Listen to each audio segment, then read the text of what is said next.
The most powerful man in the world had just done the unthinkable. He had taken another man's wife, and then, to cover it up, he had arranged for that man to die.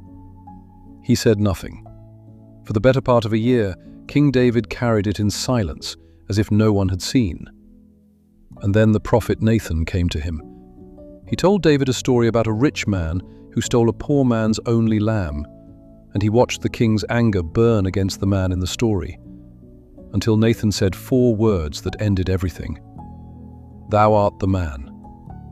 David had the power to make Nathan disappear.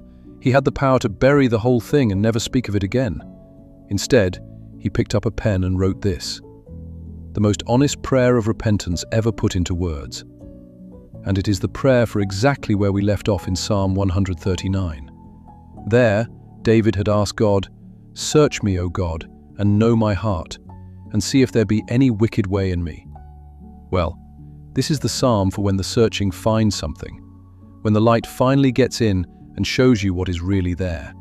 Psalm 51 is what repentance actually sounds like. Not the regret of getting caught, but the cry of a man who has finally seen his sin the way God sees it and throws himself completely on mercy. Listen to how he begins. "Have mercy upon me, O God, according to thy loving kindness.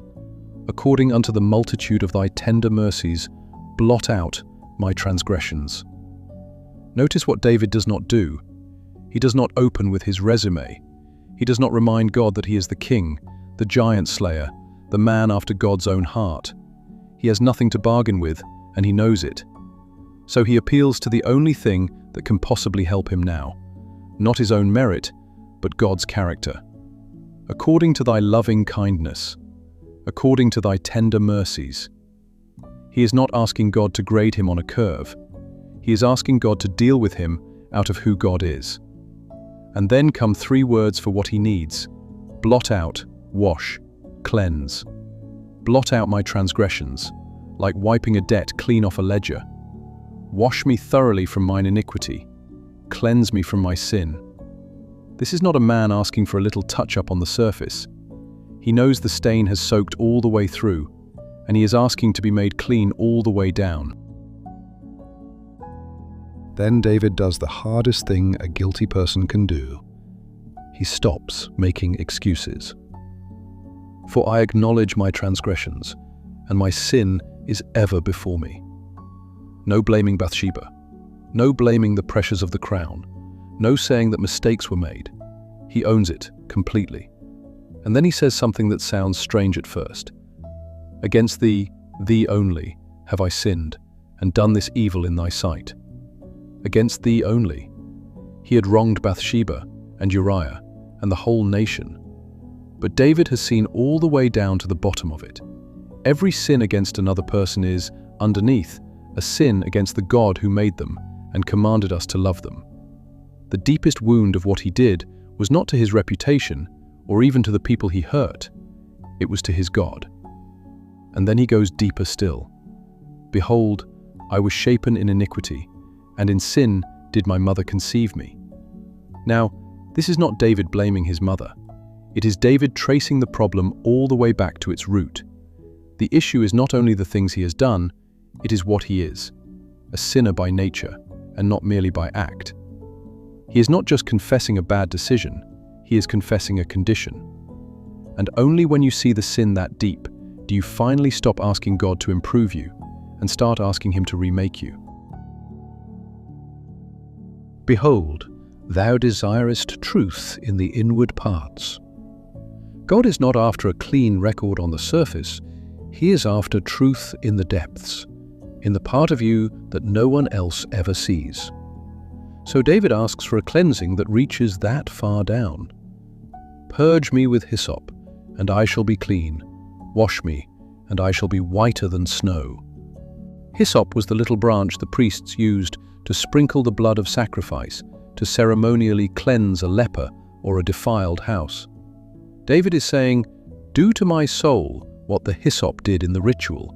Apply the cleansing and make me truly clean. And not just a little cleaner than I was, whiter than snow." The same God who who can take sin the color of scarlet and leave the soul as white as fresh snowfall. Make me to hear joy and gladness, that the bones which thou hast broken may rejoice.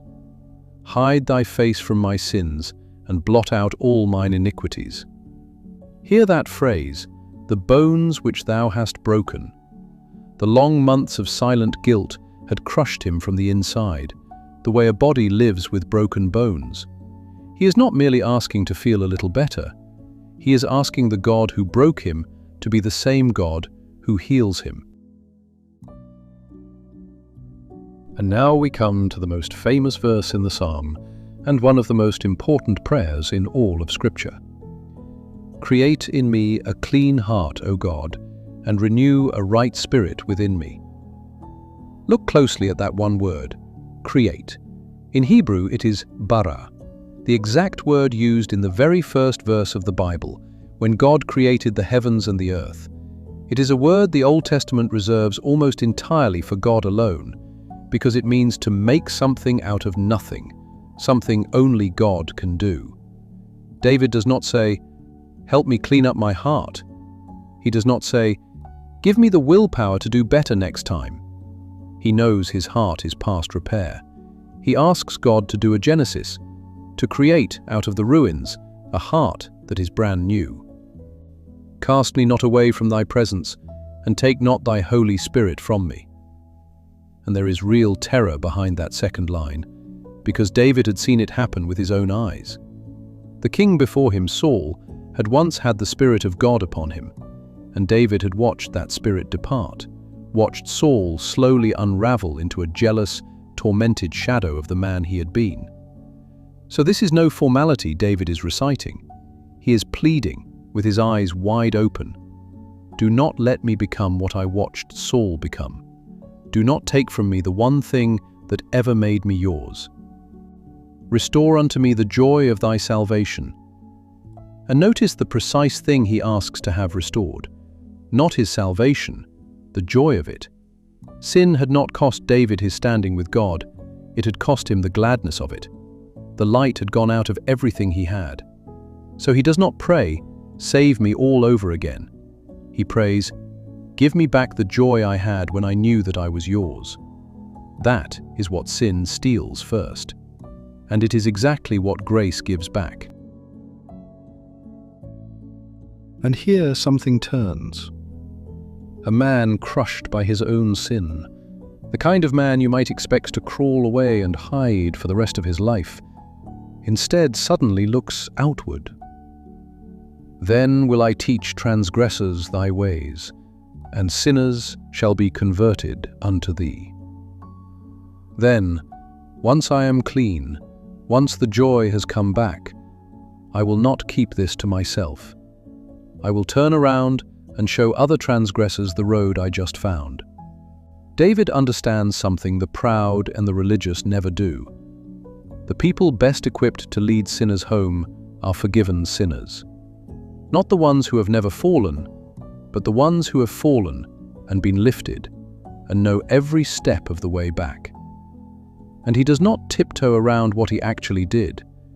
Deliver me from blood guiltiness, O God, thou God of my salvation, and my tongue shall sing aloud of thy righteousness.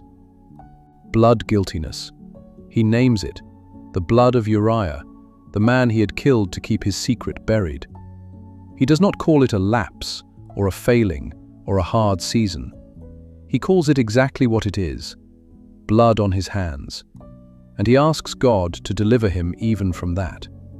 And the moment he names the worst of it out loud and honest, the very next thing he can imagine is his tongue singing aloud again. Honesty about the blood is the doorway back to the song. O Lord, open thou my lips, and my mouth shall shew forth thy praise. For months his lips had been sealed shut by guilt. He could not pray, he could not sing. Now he asks God himself to open them, so that the first thing out is not another excuse, but praise. The forgiven man becomes the worshipper, and the worshipper becomes the messenger. Then David says something that would have stunned every priest in Israel. For thou desirest not sacrifice, else would I give it. Thou delightest not in burnt offering. The whole religious system ran on sacrifice. Bring the animal, shed the blood, make it right. And David the king could have flooded the altar with 1,000 offerings to try to buy his way back into God's favor. But he has finally understood that God was never truly after the animals. You cannot purchase forgiveness. You cannot trade God enough goats to cover an adultery and a murder. There is nothing in his hands worth offering. And so comes the verse that is the very heart of this whole psalm. The sacrifices of God are a broken spirit, a broken and a contrite heart, O God, thou wilt not despise. There it is. The one offering God always accepts is the very one you would think he would reject. A heart that is broken over its own sin and humbled and honest. Not a heart that has it all together, a shattered one. The world despises broken people. God draws near to them. He will not turn away a broken and a contrite heart. He never has.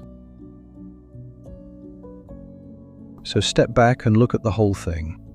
Because this psalm is the clearest map of real repentance anywhere in the Bible. It is not the panic of getting caught. It is an appeal to mercy, not to merit. It is full ownership with no excuses. It is sin seen all the way down to the root. It is asking God not to improve you, but to recreate you. And it is the discovery that the one sacrifice God will never turn away is a broken and a contrite heart. And remember who prayed it. Not some small sinner, a man guilty of adultery and of murder, about the worst of what one person can do to another. If there was ever a sin too big to come back from, surely his was it. And yet God did not merely tolerate David afterward. God still called him a man after his own heart, and ran the bloodline of the Messiah himself straight through him. That is how far this mercy reaches. There is no pit so deep that this prayer cannot be prayed from the bottom of it. So if you are carrying something tonight that you have kept down in the dark, something you have been certain is past forgiving, then Psalm 51 is your prayer. You do not have to fix yourself first. You do not have to bring an offering in your hands. You come broken, you come honest, you throw yourself on the loving kindness of God, and you ask Him to create in you a clean heart. And the whole promise of this psalm is that He will not despise you for it. He never has. When we open the Psalms again, we move from the storm inside one man's soul to the storms that come against all of us from the outside. Psalm 46. God is our refuge and strength, a very present help in trouble. Therefore will we not fear, though the earth be removed. It is the psalm that teaches us how to stand still when everything around us is shaking, and how to hear God say over the noise, "Be still, and know that I am God." The Psalter has more to give.